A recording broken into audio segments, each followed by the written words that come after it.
हर दफा ये सवाल आता है कि ये फोरकास्ट के बावजूद भी प्रीएम्प्टिव मेजर्स क्यों नहीं लिए गए। महंगाई की बारिश की हुई है आवाम के ऊपर हुकूमत ने, उसकी भी कोई मिसाल नहीं मिलती। PMLN वगैरह की बहुत ज्यादा वैसे भी इनको पुराने इनके बयान सुना सुना के इनकी क्लास ली जाती है, लेकिन आई थिंक वो जो तनकीद है उसका कोई असर नहीं हो रहा कि IMF को एक इंप्रेशन देने के लिए आपने फिगर्स को जो है आपने उनकी हेर फेर की हुई है। ऑन ग्राउंड जो रियलिटी है वो हम सब के सामने है। पाकिस्तान भर में सैलाबी बारिशों का सिलसिला जारी है और कई लोग इस दफा भी हमेशा की तरह अपनी जान की बाजी हार चुके हैं। इस दफा सिर्फ जो प्रोविंशियल डिजास्टर मैनेजमेंट अथॉरिटी है उनके हिसाब से 63 लोग हैं जो कि कैजुअल्टीज हुई हैं, जिनकी बारिश के इस तूफान के नतीजे में, और अर्बन फ्लडिंग तो हो चुकी है।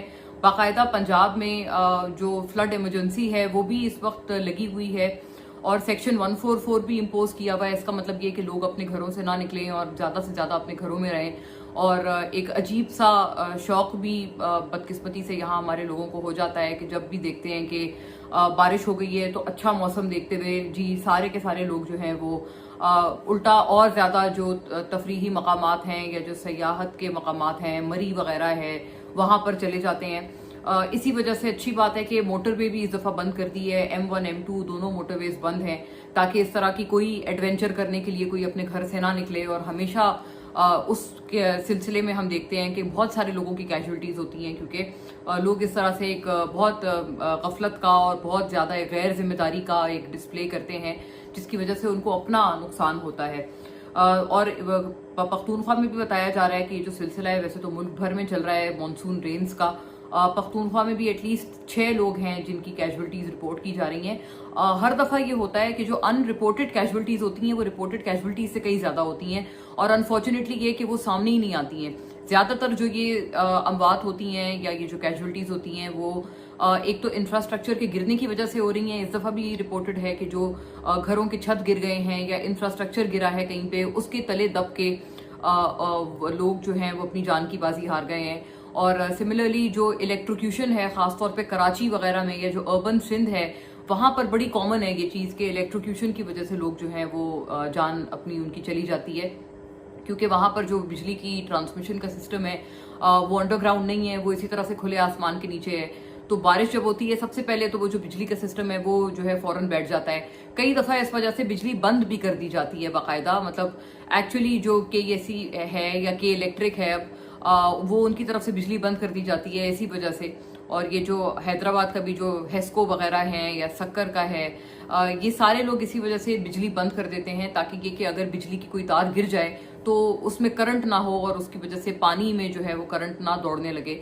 उस करंट की वजह से, इलेक्ट्रोक्यूशन की वजह से कई लोग अपनी जान की बाजी हार जाते हैं। अर्बन सिंध में काफ़ी कॉमन ये मसला है कि वहाँ पर जितनी जो मौत वगैरह कैजुअल्टीज होती हैं बारिश में या मानसून में वो इस वजह से होती हैं। और अनफॉर्चुनेट है कि मतलब इवन अगर 2 रोज़ की भी बारिश हो तो वो सस्टेन करने का जो है वो इंफ्रास्ट्रक्चर हमारे पास मौजूद नहीं है। आप इससे अंदाज़ा लगा लें कि इस्लामाबाद में जो F8 एक वो फ्लाईओवर बना था मोहसिन नकवी, और हुकूमत ने बड़े उसके शादियाने बजाए थे। उसको कहा जाता था ये मोहसिन स्पीड से बनाए, मोहसिन नकवी स्पीड से बनाए। पता नहीं कुछ चंद दिनों में वो उन्होंने जी इतना बड़ा फ्लाईओवर खड़ा कर दिया और खैर से उसका जो एक प्रोमिनेंट हिस्सा है वो अब बारिश तले धंस गया है जिसकी वजह से खैर वो भी बंद कर दिया गया है। ये भी एक बड़ी कॉमन चीज़ है कि मतलब इस तरह से हम अक्सर देखते हैं। पिछले मुझे याद पड़ता है भी सम डेज अगो जब इसी तरह से एक बारिशों का कुछ महीने पहले स्पेल आया था तो जो ये जो सारी एक है एक्सप्रेस वे है जो ये मोटरवे है जो इस्लामाबाद की एक्सप्रेस वे है, वहाँ पर एक उन्होंने एक ख़ास अलग से एक वो बताया था, एक वो अलग से एक फ्लाईओवर बनाया था ताकि वो DHAs जो हैं उनको कनेक्ट कर पाए वो इस्लामाबाद एक्सप्रेसवे से। तो वो भी इसी तरह से बारिश की नज़र हो गया। और एक बारिश, जबकि वो मुझे याद पड़ता है बारिश इतनी कोई तेज़ भी नहीं थी, उस बारिश के अंदर ही वो जो DHA को लीड करने वाला फ्लाईओवर था एक वो अलग से वो ख़त्म हो गया और वो पूरी तरह टूट फूट गया। फिर वो कई महीने बंद रहा और फिर कई महीने बाद उसको फिर दोबारा खोला गया उसकी मरम्मत वगैरह करके। तो मतलब एक अजीब सा ये सिनेरियो हम देखते हैं कि हर जगह ये हो जाता है। और ख़ास तौर पे जो इंफ्रास्ट्रक्चर है, चाहे वो घरों का इंफ्रास्ट्रक्चर हो या फिर सड़कों का निज़ाम हो, बदकिस्मती से वो इतने उसके अंदर इतने प्रॉब्लम्स होते हैं, उसके कॉन्ट्रैक्ट्स जो दिए जाते हैं वो इतने भारी भरकम सरकारी पैसों पर होते हैं और फिर उसके बाद जो उसमें मटेरियल इस्तेमाल होता है वो इतना खस्ता होता है कि वो एक बारिश में गिर जाता है। और ये बड़ी एक कॉमन सी चीज़ बन गई है पाकिस्तान में। इसको अब कोई इतना ज़्यादा रिपोर्ट भी नहीं करता क्योंकि ये इतनी कॉमन हो गई है कि इसको आप रिपोर्ट भी कितना करें। सो यही सिलसिला हम इस दफ़ा भी देखते हैं। और देखिए, बारिश तो एक तरफ बरस ही रही है, वो तो एक नेचुरल फिनोमिनन है, वो हमारे बस से बाहर है। हम उसका डैमेज कंट्रोल ज़रूर कर सकते हैं कि एटलीस्ट ये कि जो अर्बन फ्लडिंग, इस तरह की जो माइल्ड अर्बन फ्लडिंग है जो कि 2 रोज तक है, उसके बाद फिर ये जो एटलीस्ट जो तेज तरीन बारिशों का सिलसिला है, लगातार बारिशों का सिलसिला है, वो बताया जा रहा है कि 1-2 रोज में खत्म हो जाएगा। तो एटलीस्ट इतना हमारे इंफ्रास्ट्रक्चर में जरूर जान होनी चाहिए। और ये चूंकि पहले से इसका फोरकास्ट मौजूद होता है, हर दफा ये सवाल आता है कि ये फोरकास्ट के बावजूद भी प्रीएम्प्टिव मेजर्स क्यों नहीं लिए गए।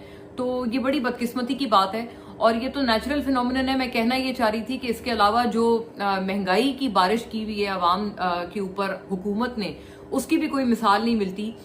1 महीने में 2 दफा पेट्रोल की कीमतों में भारी भरकम इजाफे किए गए हैं और अलोन सिर्फ इतने इन जो कंसेक्यूटिव एक यके बाद दीगरे बैक टू बैक जो इंक्रीज हुआ है पेट्रोल की कीमत में पाकिस्तान में, उसकी बदौलत 20 रुपए से ज्यादा का सिर्फ ये अलोन ये वाला इंक्रीज है जो कि सिर्फ ये चंद 1 महीने के अंदर अंदर पाकिस्तान को में आवाम के लिए पेट्रोल की कीमत में हुआ है। और दुनिया भर में पेट्रोल की कीमत गिर रही है। हम ये दोबारा पिछला भी लोग भी हमने इसके ऊपर इस बात पे हमने जोर दिया था कि दुनिया भर में पेट्रोल की कीमतें गिर रही हैं। इंटरेस्टिंगली जो पिछले 15 दिन में जो इंक्रीज हुआ था, जो 15 जुलाई को जो बल्कि जो 1 को जो इंक्रीज लगाया गया था, उस वक्त भी पेट्रोल की कीमत दुनिया भर में पेट्रोलियम गुड्स की कीमत गिर रही थी। जब ये ईरान और यूएस और ये इजराइल वाली जब वॉर है, जब ये थोड़ी सबसाइड हुई थी तो पेट्रोल की कीमत कम आई थी। वो कम होने की बजाय या कांस्टेंट भी रखना इन्होंने पूरा वो इसको गवारा नहीं किया, बल्कि हुकूमत ने उसके ऊपर भी इजाफी एक टैक्स, एक नया टैक्स जो है कार्बन टैक्स, वो लगा के आवाम पे थोपा। और 15 दिन बाद भी जबकि वो कीमत कांस्टेंट थी, उसमें कोई इजाफा, कोई इंक्रीज नहीं हुआ था। इंटरनेशनली स्पीकिंग जो ग्लोबल प्राइसेस हैं क्रूड ऑयल की, वो बिल्कुल कांस्टेंट ही हैं, उनमें 15 दिन में कोई चेंज नहीं आया है। लेकिन पाकिस्तान के लिए ये हमारे मुंह पर एक इंक्रीज, एक और इजाफा पाकिस्तानी अवाम के मुंह पर मारा गया है हुकूमत की तरफ से थप्पड़ की तरह। और इसी हर दफा हम यही देखते हैं कि ये टैक्स कलेक्ट करने के लिए जो लोग टैक्स के नेट से बाहर हैं, अपना चीनी स्कैंडल चल रहा है इतना बड़ा, इसके ऊपर हमने गुज़िश्ता भी एक वीलॉग किया कि कितना इसकी वजह से सिचुएशन खराब हो रही है। शुगर स्कैंडल बन गया है, बहुत सारी हुकूमतें शुगर स्कैंडल की वजह से उनको घर जाना पड़ा है। और यही जो गवर्नमेंट है, यही सारी पार्टीज, जब इमरान खान के टाइम पे ये शुगर स्कैंडल आया था तो ये लोग इतना इसके ऊपर शोर मचाते थे और इतना चीखते थे और इस्तीफे का मुतालबा करते थे इमरान खान की पूरी गवर्नमेंट से। आज इनके होते हुए शुगर स्कैंडल भी वापस आ रहा है और जो पेट्रोल की कीमत है वो भी आसमान से बातें कर रही है। जबकि उस वक्त शहबाज शरीफ साहब कहते थे कि जी 30 रुपए तो आप सीधे सीधे कम कर दें पेट्रोल पे। तो खैर, इस बात पे तो इनकी इस PMLN वगैरह की बहुत ज्यादा, वैसे भी इनको पुराने इनके बयान सुना सुना के इनकी क्लास ली जाती है और बहुत इनको तनकीद का निशाना बनाया जाता है। लेकिन आई थिंक वो जो तनकीद है उसका कोई असर नहीं हो रहा, क्योंकि इतनी तनकीद के बावजूद भी यही फैसला, इसी तरह के फैसले बार बार किए जा रहे हैं। और ये जो लगातार ये जो पेट्रोल की कीमत में इजाफा है, ये अवाम के लिए जाहिर है एक और महंगाई की बारिश बनकर ये अवाम के ऊपर और ये बरस रहा है।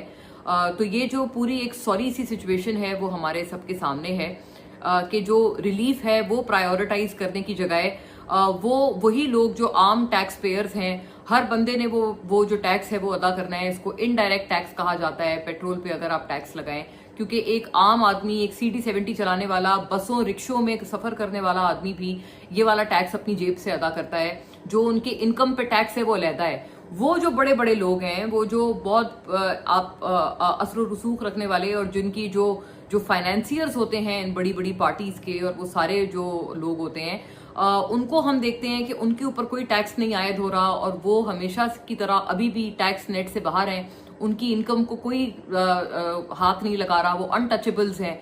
लेकिन आम आदमी जो एक पेट्रोल अपने उसने खरीदना है अपने इधर उधर जाने के लिए, बल्कि जो आपकी गुड्स हैं, जो आपके घर में चीजें आती हैं, उनके ऊपर भी ये पेट्रोल का इजाफा जो है वो लग के आता है।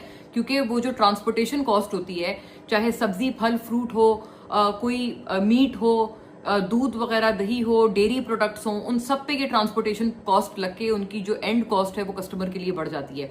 और फिगर फजिंग का ये आलम है कि हर चीज महंगी हो रही है।